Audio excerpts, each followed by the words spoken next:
this is important, Branch. We close this deal means success for the entire company.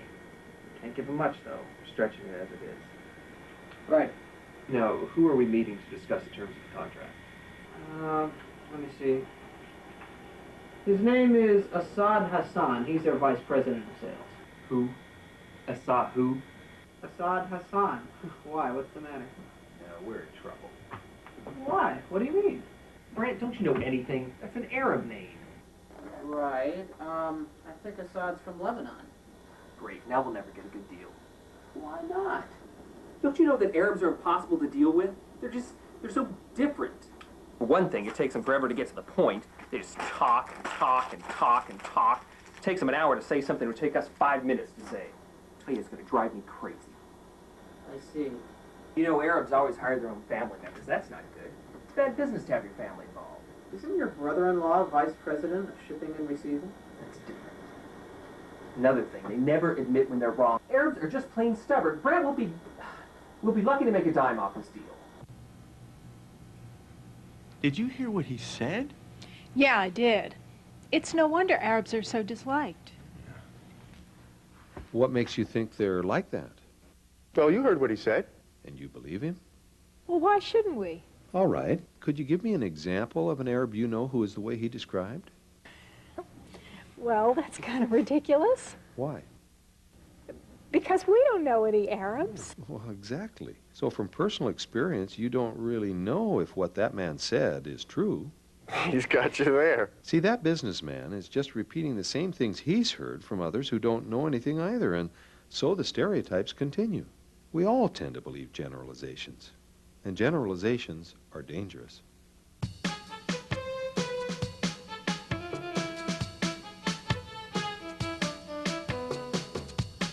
Not all Arab nations are the same. In fact, they are very different from each other in their culture, their dialect, their economy, and even in their climate. I always compare this, when I talk to Westerns, to two things. The many races that exist in Europe and the many races that existed in the United States. There are three distinct geographical areas of the Middle East. There's North Africa, which includes Mauritania, Morocco, Algeria, Tunisia, Libya, Egypt, and Sudan. And then there's the Fertile Crescent, which is made up of Israel and Palestine, Lebanon, Jordan, Syria, and Iraq, and the Arabian Peninsula of Saudi Arabia, Yemen, Oman, the 7 United Arab Emirates, Bahrain, Qatar, and Kuwait. Not only are people different in different countries, but there are differences within nations as well. You have sophisticated urban dwellers in Cairo, Damascus, Beirut, and other major cities. These people are far removed from the peasant farmers in the villages. The only one thing that's consistent is language. And yet even that is divided into different dialects. You get a variety of cultures and practices and food and dress codes and everything else. The Arab world is a wonderfully rich mosaic of sights and sounds, of peoples and traditions.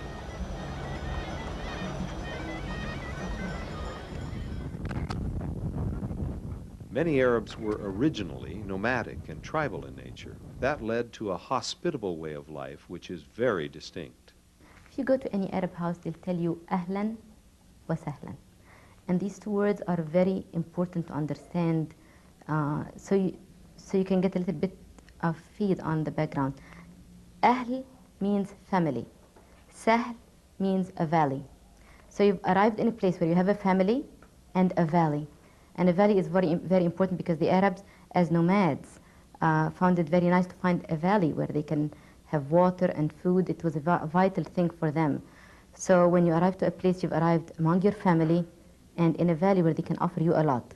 I think what's different is the relationships. I mean, family relationships, how we're tied together, how we like to know each other, and how we spend time, make an effort to keep this relationship going no matter how much it would cost. I mean, not cost money-wise, but effort-wise, and sometimes would go out of our way for others just to look nice and friendly, and not to lose a certain friend, to keep relationships going on. Half of us were nomads and half of us were farmers. If they are farmers, they had to wait for floods, and the flood had to bring the plant, and the plant will take its time to grow, so there was no point in running. If you run faster, you won't let the plant grow faster. But if people come, you have to offer them part of what you have. So this part of hospitality comes from the religion, from the ecology of the land, from the culture that you want to show your immediate family in a valley, in a good place, with good products, and generosity is part of it. Middle Easterners are well known for their warmth and their desire to please and a passion to relate to others. Yes, I find the Arabs a real people, and more than idea people. And I find for myself, for example, that they bring me out of myself. And my wife tells me that when somebody phones up from the Middle East, an Arabic-speaking person, and I talk to them in Arabic, she says I become a different person when I talk to them in Arabic. Like when you visit a family in the Arab world, it will not be only just a cup of coffee. It could start by, you know, some candy and some juice and some cookies and some biscuits and some coffee and tea. And if you're lucky enough to go for lunch and dinner, there will be tens of plates, and you'll be expected to try all of them to show appreciation to the family. I also think of another story of a friend of mine who is now working in Egypt.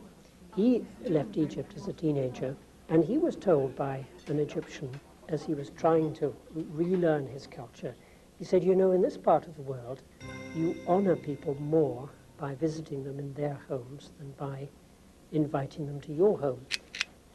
Now, that was a revelation to him, and certainly to all of us who were brought up in the West. Even in a business setting, relationships are very important. Their idea of business is you come over, you know, sometime in the morning, and you share a meal with them, you share ideas, you share some of your past, they get to know you as a person, they appreciate your values, they want to learn a little bit about your family, and as they get to know you personally, you know, they feel more relaxed to do business with you. They feel they can trust you more. And then the business follows after that. And normally, it's once they give you their word, they stand by the word. An Arab's word is very important to him because it is a matter of honor. Oh, it's very, very important. People die to preserve their honor. When I used to do mission work in Israel, there are many Druzes and Muslims there. They told me these three things. They said, we told the Jewish army not to touch our land, not to touch our women, or our honor, family honor. So these are the three prerequisites to keep things out of holy wars, you might say. You know. Preserving honor is so important it can have a negative effect on relationships. And the Arabs are very proud people. So if you insult them publicly, they'll never forgive you nor forget. Of course, Arabs are able to forgive, but it may be very difficult to do so when honor is at stake. And that may be part of the cause of a real need of Arab young people. They said in a recent poll that their greatest need was for forgiveness for things in their past. Could you tell us more about the culture of the Middle East? Okay. In the Middle East, families have a very special significance. That is something very important. It's more important than anyone would think of. And that's part of Islam, is just inviting people to be together, especially family ties to be maintained, and but we definitely try to maintain those family ties as closely as we can. In feasts and festivals, family gatherings are very important. The family has to get together, and the first day they have to be together, and they have to be with the grandparents and so on. I have 3 brothers and a sister, and we have always been very much tied together. And we make a point of visiting or getting together on at least bi-weekly basis, or not bi-weekly, every 2 weeks or every month.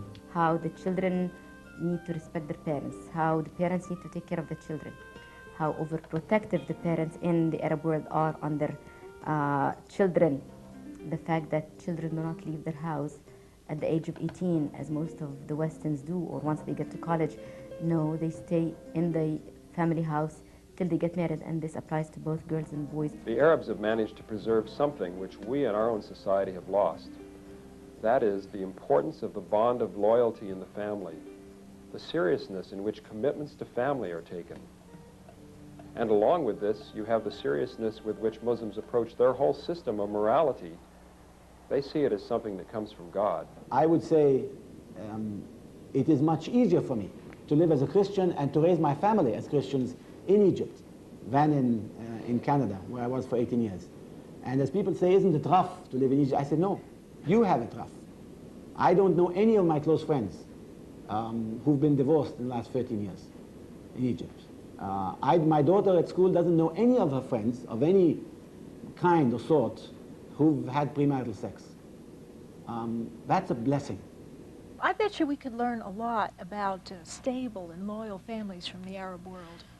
Oh, you're right there. In the Middle East, the emphasis is on the community, and individual rights are secondary to the needs of the community. Well, that affects the whole way a person thinks. We're not as self-centered in a way. We're not the ones who really matter.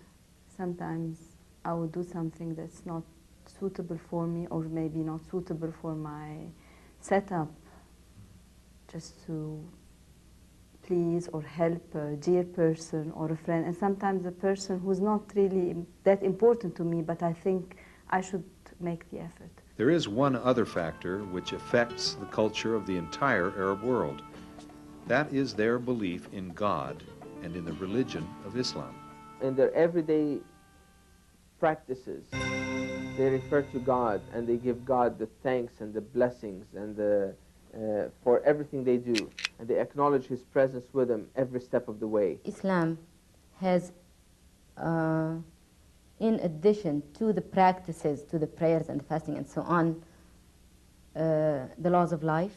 What should you say? What should you do? When someone dies, what do you do? The heritage, how should it be divided? The parents, what do you do to your parents, even if they're tough on you? I mean, all those things are clearly stated in Islam. So Islam does control a big part in the life of Muslims who understand Islam properly. You know, I'm beginning to see why there's such a big difference in the way we in the West think, in the way that the Arabs think. Not that one is inferior to the other, it's just that we've had such drastically different influences on our lives and on our history. I know. You know, for example, I can't imagine what it would be like to have Islam affecting every aspect of our environment. We need to learn more about Islam and what it teaches. And you will. But that, my friends, is another program. We now are here tonight. My name is Ben Duffy, working with Operation Mobilization and working to share with you more about the Middle East. Tonight we're going to cover session 2, which is God and Family. We're going to discuss many things that are true in the Middle East, and after we finish, then I'll be a time of questions. But maybe some of you would like to know a little bit about my background. I went to the Middle East in 1975 after finishing university and working for a year, and I had no idea that there were any Arabs living in the Middle East. I had studied about the Jews, I had studied about the fact that the Jewish nation existed, and so I went to the land of Israel, but had no clue that the people who were actually working all over the kibbutz, or the Jewish community that I was living in, were actually Arabs. And it was only after a period of time my eyes were opened and I was able to understand that there were two peoples, at least, living in the nation, Arabs and Jews. And then, of course, as time went on, my view of the Middle East expanded. And from 1975, pretty much until just about 3 years ago, I lived half my life in the Middle East. And that's the background that I come from. which allows me to share with you more about the Middle East. Now we're going to examine tonight in session 2 the family life of the Middle East and how people think, and we'll also be trying to cover the contrast between how those in the East and those in the West in their particular culture views act and think. Some of the things that we're going to discuss tonight in terms of the topics are Arab customs and culture, honor and family, the importance of hospitality in the Middle East, the high values placed on long-term relationships, and also the contrasting views, as I've mentioned, between East and West. Customs, culture, and character. The Arab world is neither one culture or common in all cultures that are practiced.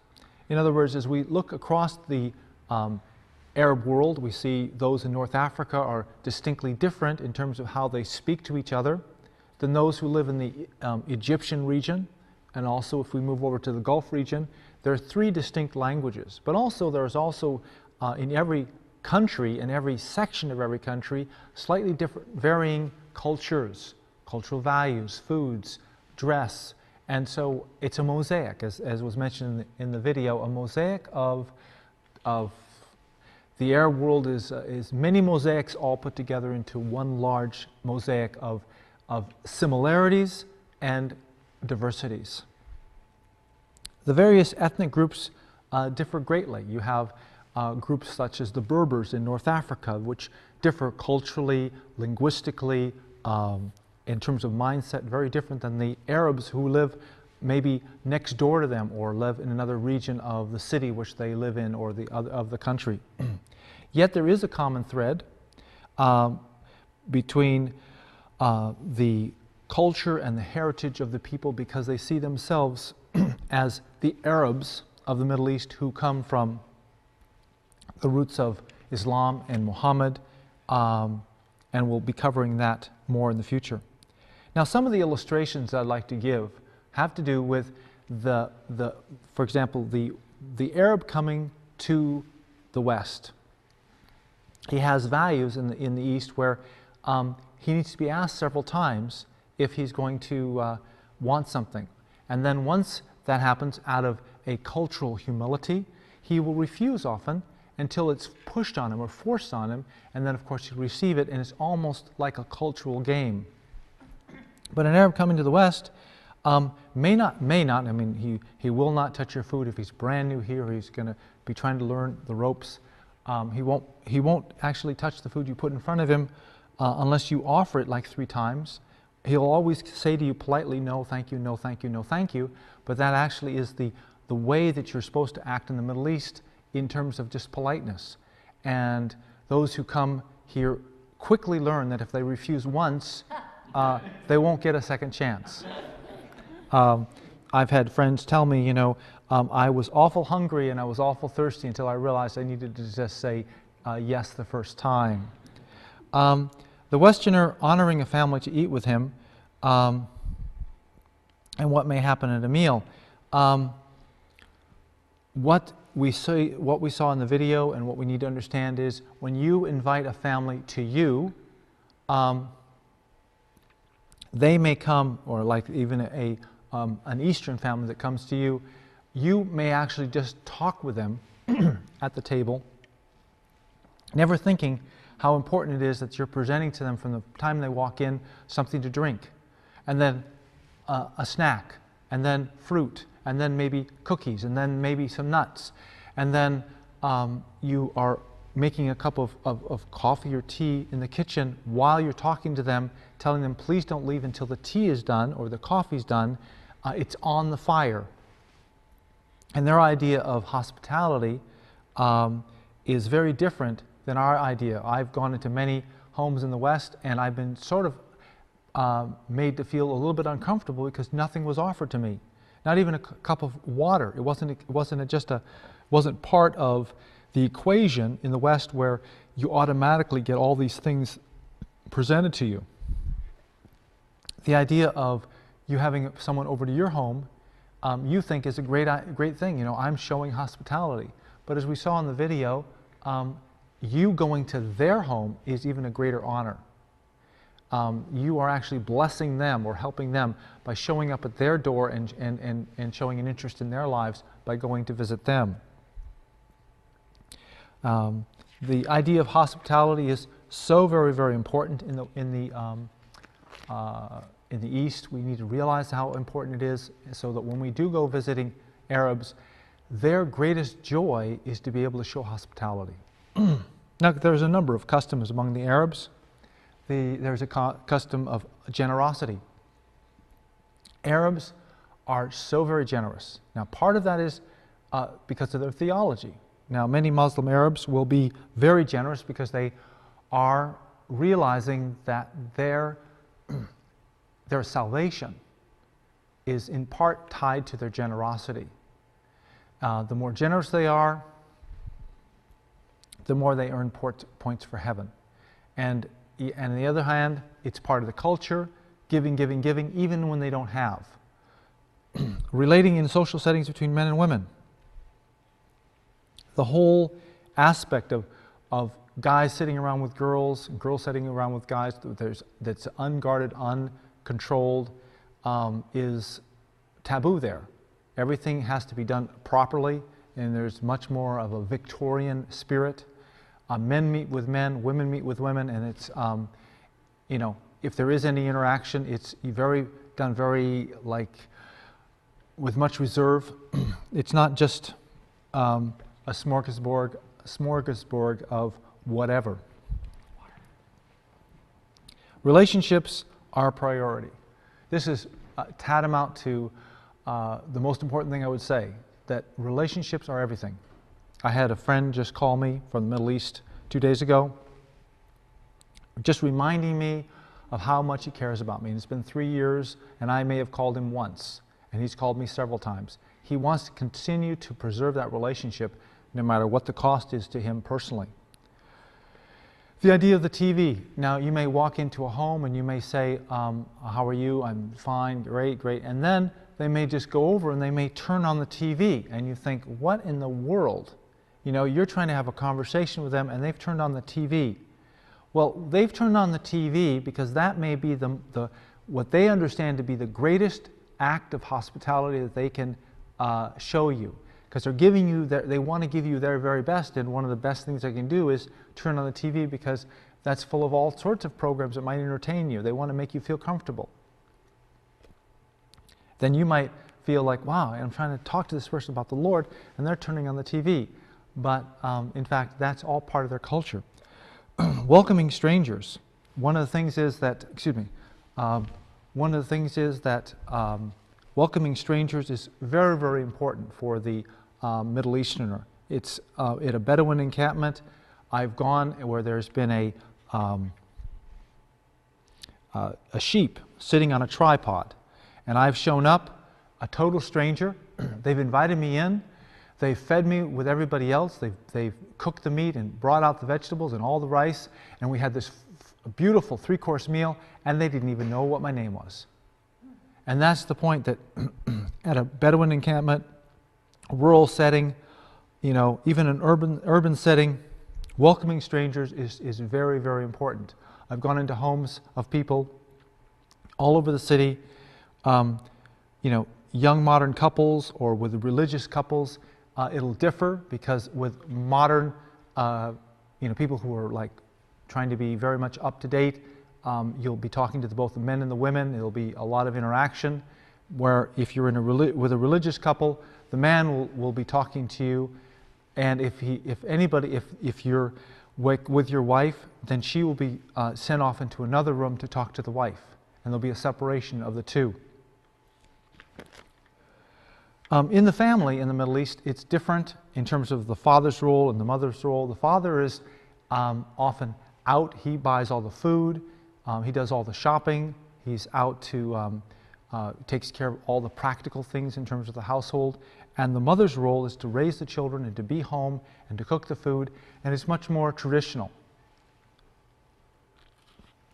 Now, this is changing, like many places in the world where we lived on a street in the Middle East. Many of the women were working women. They were out in the workplace.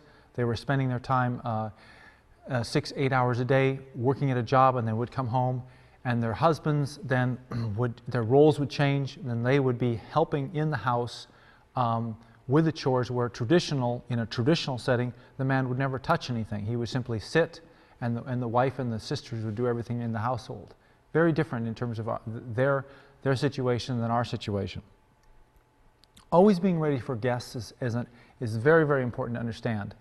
The key issue here is that guests could show up at any time without any announcement. So you could have a family of 6 people show up at your front door with no idea that they were coming, and your obligation would be to receive them happily and joyfully, whether or not you were tired or ready for them, and then have the whole series of things from a glass of juice or water to nuts and cookies and fruit, and then ending up with a cup of coffee, all said with the most welcoming language that you can muster, that if you were to make them ever feel that they weren't welcome, then it would be actually an insult. Now, preserving relationships in the areas of honor, face, and money, extremely important to remember that people's honor, their saving face, and issues of money are very, very important. You know, saving face and honor are very, very similar. They're very similar terms. But if you insult somebody in front of all of their family, then they lose face. If they promise you something and they're embarrassed publicly, they lose face. And that's a very important thing in the East that you cannot underestimate. We are almost detached as a society. You know, you don't even know often who your next door neighbor is. There's 2 people down the street. And there, everybody knows everything about everybody. It's like a very, very small town in America in the olden days. And so anything that anybody does is public knowledge. And so how you spend your money, what you do with your money, is often tied into protecting the honor of your family and the honor of your name, and also being sure that, you know, this is case in point. We had a relative, or I'm sorry, a neighbor who had a business which was to sell clothes out of their home.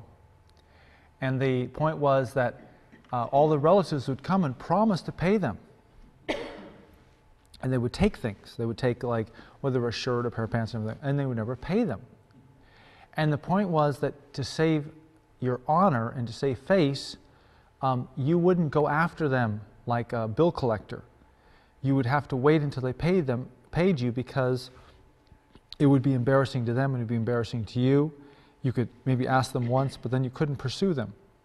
And that's the whole aspect of how relationships having to be preserved within a family network can be very difficult and even full of tension when there is actually people taking advantage of each other.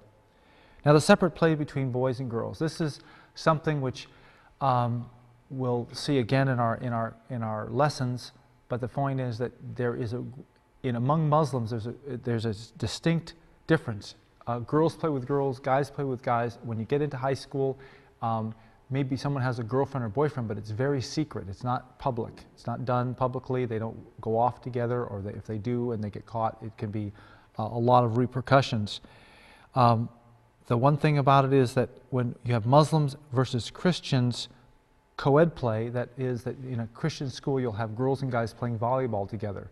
You know, they won't be doing what we do in the West in terms of hanging out, you know, kissing on the wherever. It's not that. That's not the issue. Just the fact that they're playing volleyball together is looked on with disdain by the Muslim community as being almost tantamount to something that's immoral.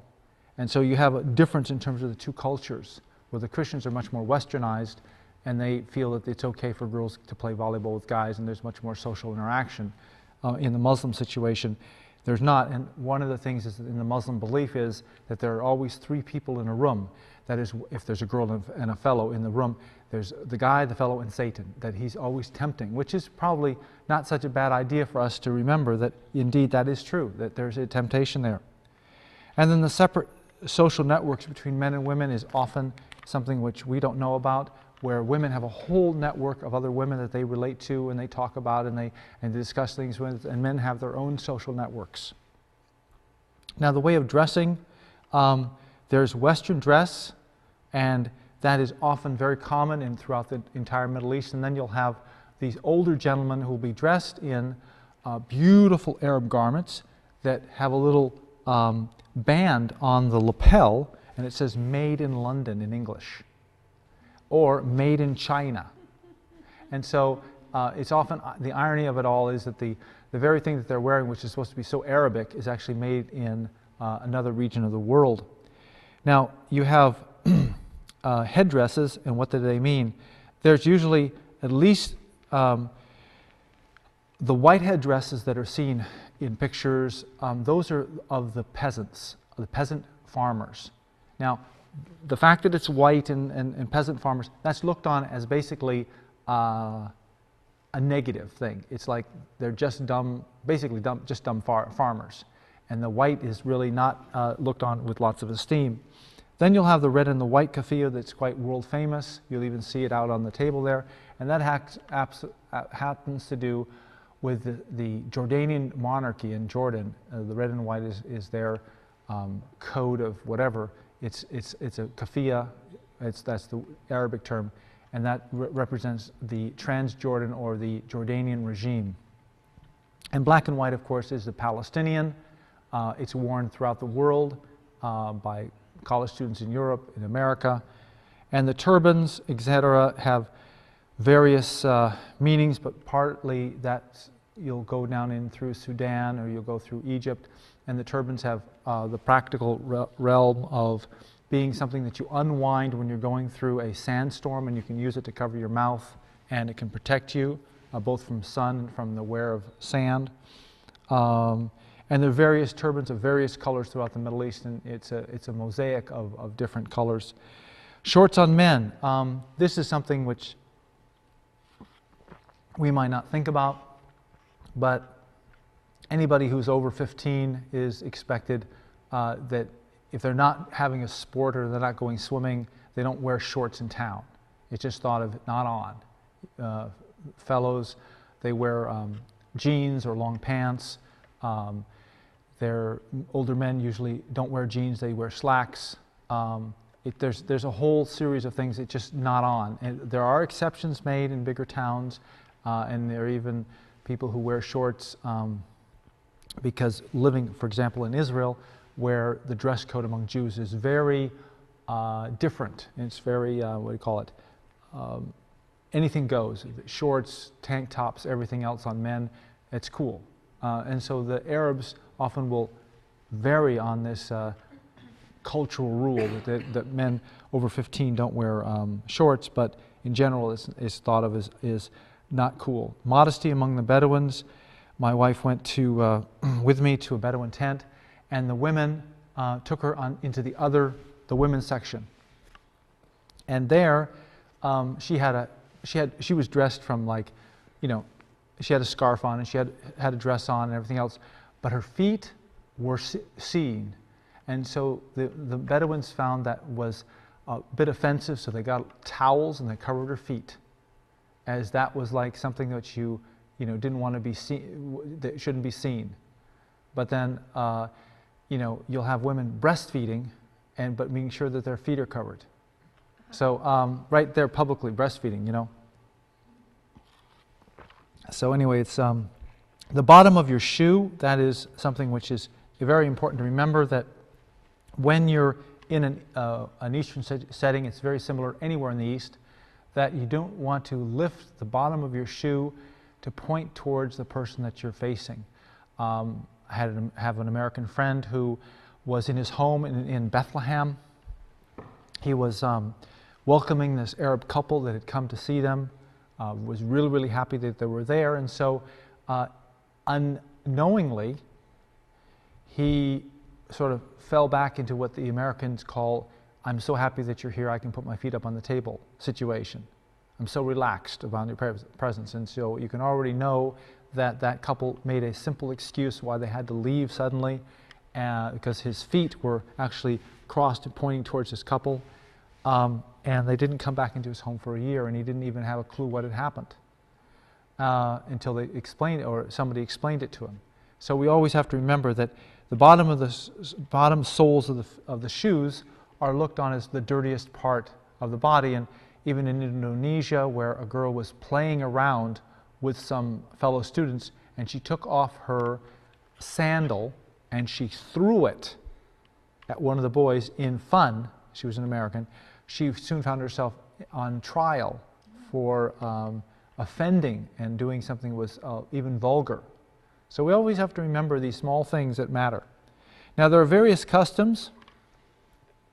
Now, one of the things is that a foreigner's closeness to a family in a home is that there's two things that are happening here. One, the foreigner is outside the network, so he may hear stories or hear things from that family that no one else would ever hear because he's a foreigner and outside of the network. But another thing is that a foreigner might be talked to by the girls of the family.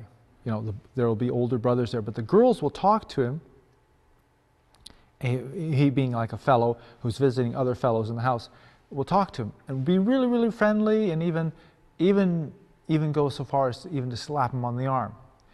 But then, outside of the home, they might not even, walking down the street, they might walk right up to him and just walk right past him and never say a thing, because they know that everybody in the neighborhood is watching them, and if they were to show friendliness, then it would be tantamount to, you know, immoral.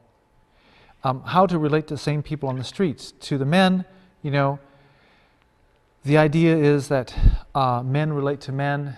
You don't give that bear hug that you normally would give to somebody in this country, you know, the big bear hug. And to women, the idea is that everybody's watching you, so just, you know, just be very sort of like almost, you know, you don't look at men in the eye, you just look at the ground, you look in other directions, you just avoid direct contact. If you shake somebody's hand, like a woman is shaking a man's hand, you give them the dead fish handshake, absolutely dead fish, which is actually a polite way of relating to him rather than the Western strong, assertive handshake, because by giving the assertive handshake, you're basically communicating something that you're not trying to communicate. Looking them in the eye, you're not trying to tell them that you're interested in spending time with them intimately.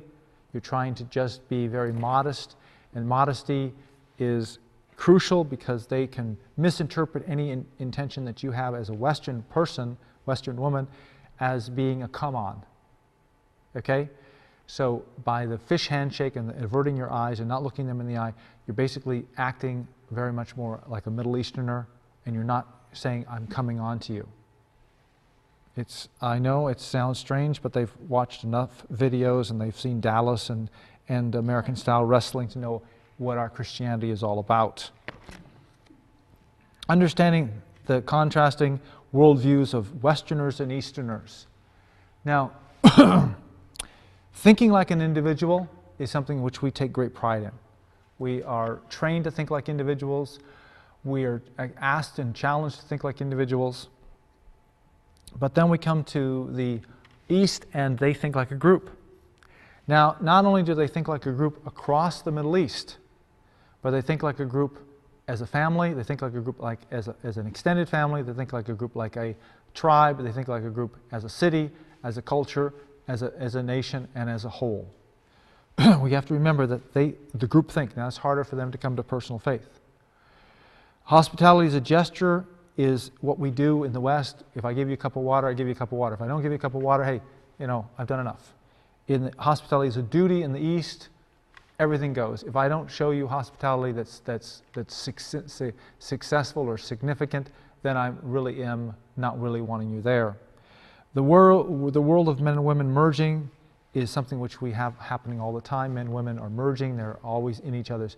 And our TV shows and everything else emphasize that. The world of men and women separated in the East. Men do not meet with women because there's tremendous fear of adultery, and in fact, there's a tremendous amount of everybody watching everybody and spying on everybody, and you know that you're being watched, and so you don't, there's not a mixing over, that women meet with women, men meet with men. Decision making is my responsibility versus decision making is our responsibility. When I want to buy a couch or I want to get a piece of carpeting, I don't ask my extended family. I just make that decision, you know, myself and my wife together, we make the decision. In the East, it's involving uncles and aunts and cousins, and everyone is asked, you know, what is your opinion about which couch I'm going to get, and it's often an extended family decision. Questioning of authority encouraged, that's what we encourage in the East, in the West. We encourage people to challenge authority by our questioning and by, you know, even the Marlboro man is actually bucking authority. He's his own man, he's his own individual, and he'll do what he wants. Versus the questioning of authority discouraged, conformity is encouraged. Conformity in terms of how you think and how you learn and everything else is looked on as, you know, learning this particular way. Disease in the family telling the patient. Disease and the family not telling the patient is, you know, in the East, often the family will say, don't tell them that they have, they've got cancer. And so the patient may not know anything. He may think he knows, or he may have a feeling that this is the case, but the family will do everything they can to avoid telling him the truth because they're afraid of causing him bother. In the West, of course, we would think that it was almost tantamount to treason that we would be not told.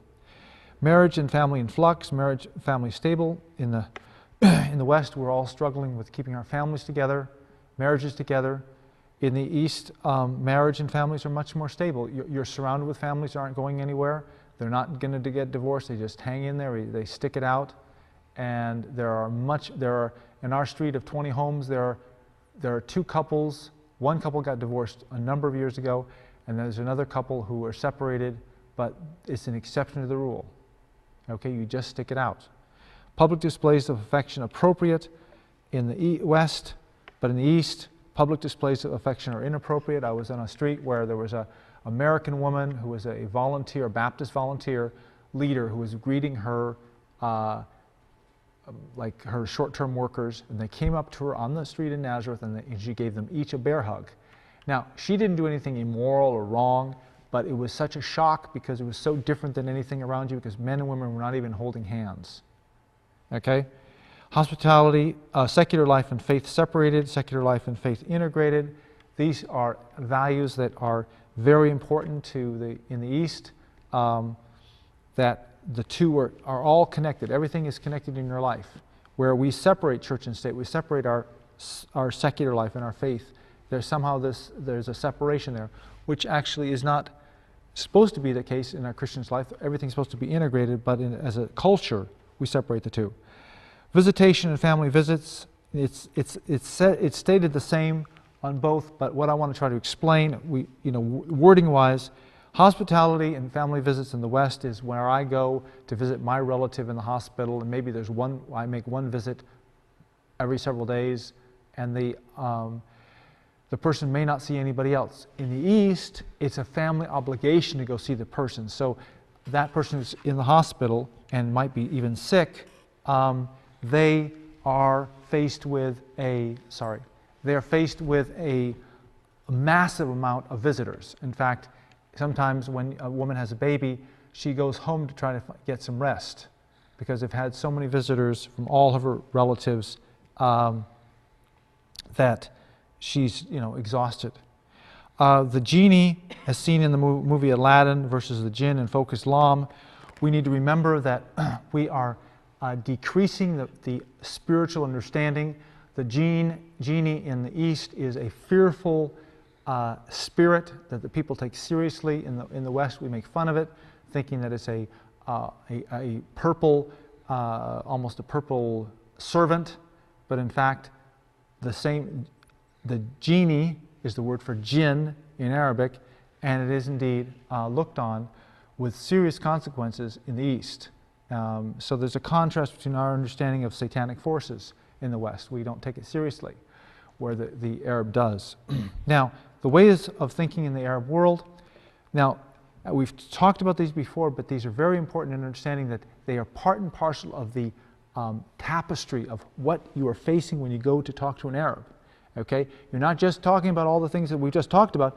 On top of that, there's this another grid that they think everything through.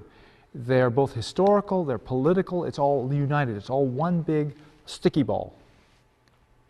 They have had Arab socialism under Abdel Nasser. Anybody in the last 20 years knows all about Abdel Nasser.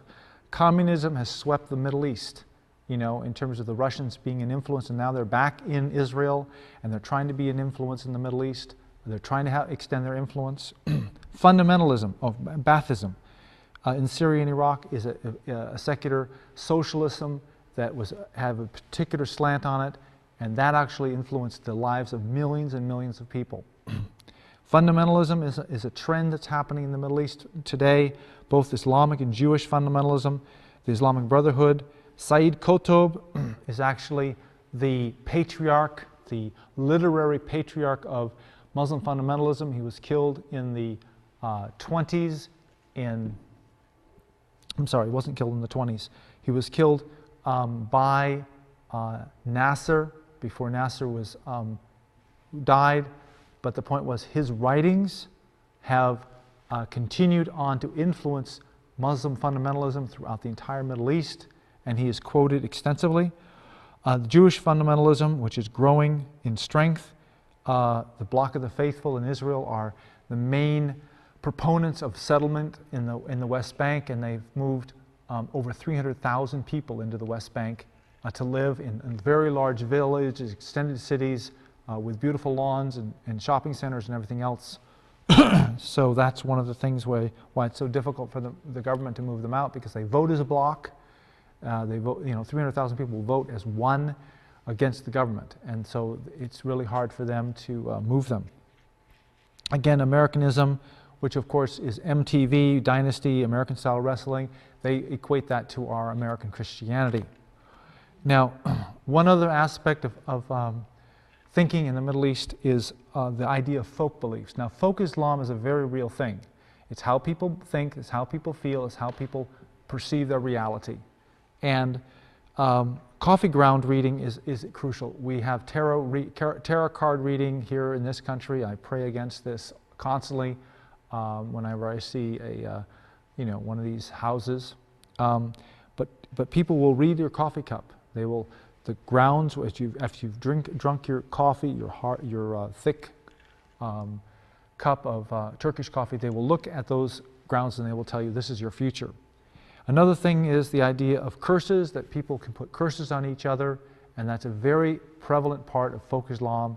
The idea of jinn and the evil eye. The evil eye is the eye that looks at little babies, so that will often make little babies look very, very ugly, with charcoal around their eyes, put an amulet with a blue stone on it to try to scare the evil eye away. Then the idea of sulha, which is different than a legal system there. The Arabs have a system of trying to solve conflicts. So we had a conflict in our neighborhood of 20 homes.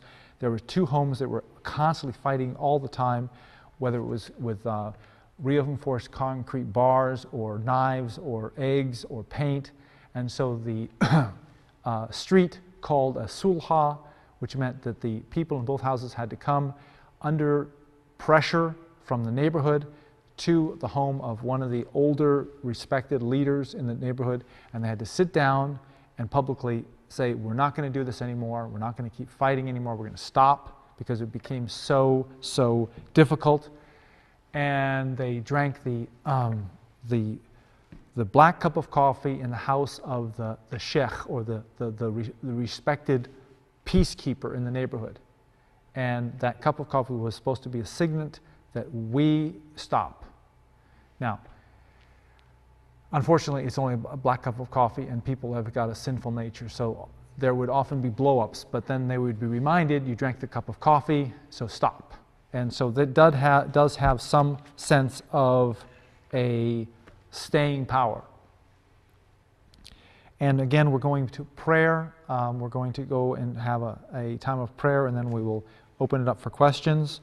I appreciate your patience and your willingness to be hanging in there when there's so much information. It's almost too much information, but you look interested, and I appreciate that very much. Let's go to prayer, and I'll lead us in prayer for at the session, the end of this second session. Father, again, we are thankful to you for the work that you're doing in Tunisia. We praise you, Father, for the indigenous church of 200 plus believers. We do pray for the completion of the Bible in Tunisian Arabic. In Libya, Father, we do thank you that there is access by people there, that Christian TV is available.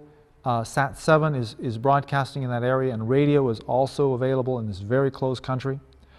We do pray for the establishment of an officially recognized indigenous Libyan church within the country. We also thank you for Egypt. We thank you for how you've helped them be a strong and large national church that has grown in depth of spirituality in the face of discrimination, at times severe persecution. We pray for the effective training of Christian leaders for many churches without a pastor. And lastly, Father, we think about Sudan, and we praise you, Father, for the freedom for Christian ministries in the north, including the Holy Bible Book Exhibition. We do pray that the millions of believers from the south spread all over the country as a result of the civil war, that they will be able to win many and disciple many. And we just want to pray this in Jesus' name, amen. We have a few minutes of questions now at the end of session 2. Does anybody here have a question? Yes? I saw on the news this week President Bush walking along with an Arab leader and they were holding hands, but I didn't hear the news person's commentary about it. He was trying to explain something about this is correct in that country. Okay, the question is, how is it possible, or how do we understand where you might see two grown men, and in this case, President Bush, and who was actually probably meeting with the Crown Prince of Saudi Arabia. How was it that they would be holding hands? Places all across the East, including India, the Middle East, holding hands among men is not thought of as a homosexual act, but actually is a bond of friendship. It's a bond of intimacy. It's you see women holding hands, men holding hands. It's a sign of true appreciation. I've held the hands of an Arab man it's just an extension of an already established relationship. It's just showing the depth of that relationship, and it's thought of as very proper. Other questions? Yes? Yes. By what we've seen, it seems that the families, the communities, the whole Arab nation act as one. It almost seems impossible how out of that group we can get terrorists. It doesn't Okay. seems impossible. Okay. The comment is made that it seems that everybody works as one and lives as one, and the community is united. And your point was that you feel it would be very hard to... how can a terrorist exist? How can a terrorist exist? The point is that because the community is so united, and we question is, how can a terrorist exist? Well, the fact is that the Middle East is indeed united as a whole and divided by smaller units. And those units are networks. Now, those networks can be based on family. They can be based on common philosophy or ideology. For example, Muslim fundamentalism that's outside of Islam, that is, you know, many of these terrorist groups have a theological twist to them that have actually justified terrorism at any cost. Okay? That means that they are fundamentally non-Quranic. They are theologically non-Quranic because they've taken on a twist to their theology that's put them outside of Orthodox Islam. Now it sounds almost unbelievable. And they are a unit, a group. And so because they have begun to think in a certain direction, they're united in their ideology, and they're a cell. And so you have these cells of people, like there were the assassins throughout the Middle Ages. There were cells, and they were very small, and they were very committed to overthrowing what they believed were westernized, or they believed in the assassins believed that they were corrupt Muslim governments, and they needed to be, the leaders needed to be gotten rid of so that a true Islamic State could grow in that area. And today, those who are like Al-Qaeda and others are committed to overthrowing the Arab governments as being westernized puppets, and also the West. And so they work in very small groups, and they continue to, attack. But the majority of Arabs are peace-loving. The majority of them are, although they resent many of the things in the West, they resent America's support of Israel, they're not on a extreme bent of twisted Islamic theology justifying their actions. So. It seems, though, that the best people to fight that would be the Arabs themselves. Yes, that is true. The Arabs are indeed a much better force to take care of their own, and yet it takes time. So if the West says this has to happen now, and they march in, they, in many ways, they do something for the Arabs really do need to do for themselves. Other questions? Yes? Is it, in your opinion, from whatever you know in relation to being over there for so long, and do you believe the Iraq people really want our help? The question is, in terms of my understanding of the Middle East situation, do I believe the Iraqi people want our help? Can I be so honest to say yes and no? Sure. Okay. On one hand, they did want to get rid of Saddam Hussein. He was a tyrant. But in the words of an Iraqi professor at the university, I believe it's Delaware State University in Dover, if I'm not mistaken in terms of the name of the university, he said it this way. He said, "You've gotten rid of Saddam Hussein, thank you very much. Now please leave." And now this was 2 years ago. The point being is that after the Sykes-Picot agreement, where Britain and France, on one side of their mouth, they were telling the Arabs, we are going to emancipate you, you're going to get control of your countries, you're going to get control of your destinies as of 1916. We're at the same time planning a hideous takeover of the Middle East. When I say hideous, I mean in the eyes of the Arabs. And they did exactly that. They took over the whole place. The Italians came in and they took over places. The French came in, the British came in, the Russians came in, and everybody basically took over the Middle East after they had promised that they would be given freedom because they had helped the Allies to overthrow the Ottomans, and the Turks fled for their lives because of the fifth column actions of the Arabs. There's a tremendous resentment to Western occupation of Arab lands. The reason I kept making the emphasis on 1922 to 1970, if we were historical, we realize we're only talking about 35 years when the last vestiges of European imperialism left the Arab lands. In the eyes of the Arabs, Israel is still it's basically the last part of the Western imperialism in the Middle East. The news reports that the Arabs are very happy that we're there. At the same time, I know that there's an undercurrent of deep resentment that the West is occupying an Arab land. Even if we're being a benevolent occupier, we're still an occupier. If we study British history in Iraq, we have exactly the same thing that happened, and the Arabs were very happy when the British left, okay? And the fact is that the monarchy that was established was overthrown by the Arabs about 10 years after the British left, okay? And then they established an Arab socialism. The Ba'ath Party was there. It wasn't socialism like Western socialism, it was Arab socialism.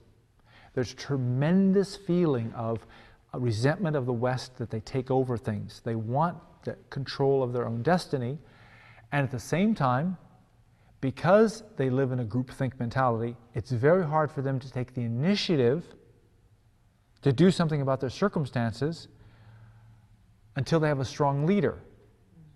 And when they have a strong leader who rises to the top and says, this is where we're going, everybody will follow.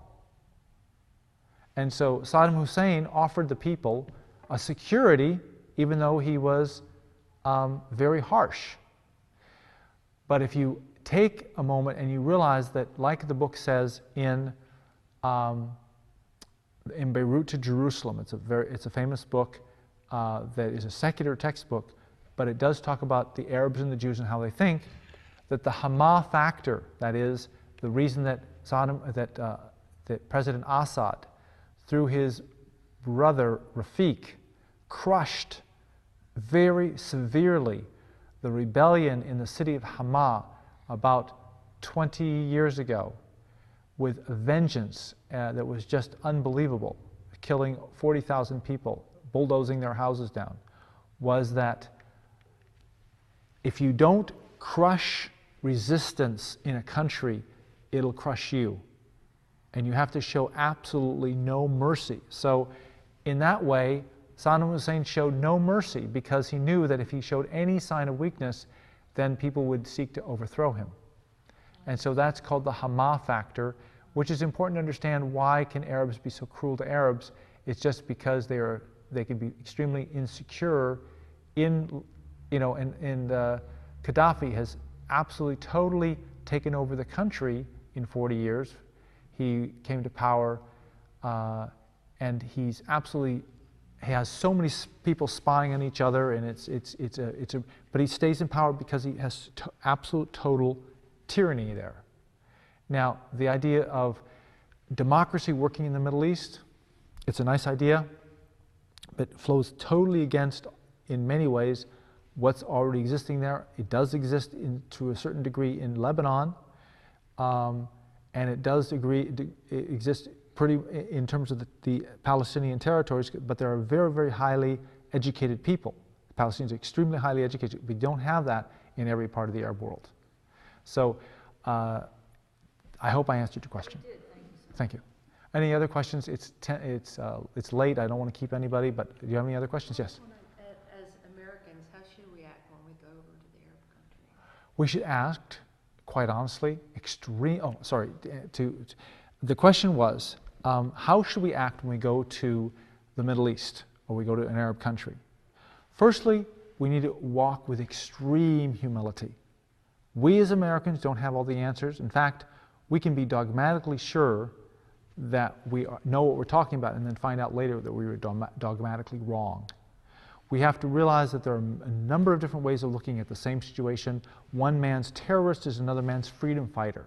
And that puts more balance as we look at the people in Iraq who are fighting American occupation, that in the eyes of many Iraqis, these aren't just terrorists. They could be freedom fighters in certain ways because they're trying to throw out the occupier and they're trying to throw out those people who agree with the occupier. Now, I'm not trying to make any political statements. I'm just trying to help you understand that there are more than one side to look at things. We need to go with humility, brokenness, an awareness that we need to be learners. If we go over to the Middle East and we go to say, okay, teach me all about yourselves, and we come in and we say, I don't know that, can you please tell me? Instead of coming in with the normal American attitude like we know everything, we'll find ourselves beloved, and cared for very quickly, because we're going over as students, we're going over there as teachable people, we're going over there to learn everything we can. Now, with an attitude of a learner, we end up communicating a lot more in terms of truth than we ever will do if we go in there as the teacher. Okay? Yes? Yes? Do you think that if indeed the United States did get out of Iraq, Mm-hmm. they could continue as a democracy? The question is, do I think that the democracy in Iraq could continue if America gets out? Yes and no. The thing is that the Iraqi democracy will only continue as long as the people who are running the democracy have control of the country. Now, they can't have control of the country if they don't have the heart that, and a good case in point is the North Vietnamese were an impoverished people who attack the South. The South had the best arms. They had brand new uniforms. They'd been trained by the Americans. They knew exactly what they were supposed to do. Why did the North Vietnamese run over the South Vietnamese like they were standing still? Because the North Vietnamese were absolutely committed to their ideology. They had a factor, and the only way I can describe that is the heart factor. They had the heart to go for it. The South Vietnamese weren't fighting for themselves. They were basically perpetuating what was already established in that this is what they were supposed to do. They weren't actually fighting with a heart. There were some, and I did not go through the Vietnamese War, but there's a factor here which in every situation is the same. Whoever has the strongest ideology and are willing to die for what they believe, okay, then they're the ones that are going to win. Now, the fact of democracy continuing, one of the things which worries me, and I hope I'm wrong, is the fact that the democracy in Iraq is hiding behind, it's in the green zone. In other words, it's hiding behind the skirts of the Americans. They're hiding in this protected zone. That's where the government of Iraq is. They're not outside in the open areas of Iraq. And if the Americans leave with all their military might, it may not last very long, and the country could take several different directions. But as long as that government is hiding behind the Americans, it's both tainted with American imperialism, and I'm trying to be very careful because I don't want to be like that I'm anti-American, but it is true that it's hiding behind American occupation authority, and it doesn't have the legitimacy to stand on its own if it can't get outside the green zone. I want to be simple on that. Yes. The next question. Doesn't it make sense then that the longer we stay, perhaps the more, I shouldn't say dedicated, but the stronger the Iraqi leaders can become? Or is that? The question is, will the Iraqi leadership become stronger the longer that we remain? Well, that's to be seen. According to present policy, that is the that is the policy that they're following. They believe that the longer they stay there, that they're building up the Iraqi police forces, and they're building up the Iraqi army, they're building up the government, and they're making it strong and established. Okay, that's the plan. It may take 1 year, it may take 2 years, 3 years, 4 years, 5 years. It may take longer. The British were there for a number of years. And the monarchy that they established, putting Faisal, who was given, it was basically a perk that he was given because his father helped throw the Iraqis, helped throw the Ottomans out of Saudi Arabia, and then he himself was cast out by the Saud family. It lasted for a period of time after the British left. I have sort of a wait-and-see attitude. I hope democracy can work in Iraq, but there are certain factors right now that make me nervous, and a lot has to do with the backbone and the heart of the Iraqi police force and army and everything else that's being trained by the Americans. The fact is that they got rid of all the old echelon of officers and everything else who had been connected to the Ba'ath Party. And therefore, they took the people who had risen to the top and had really basically the clout to be able to call men to follow after them, and they tried to create a whole new army. Nation building is often very risky, especially when you're not building a nation that's your own nation.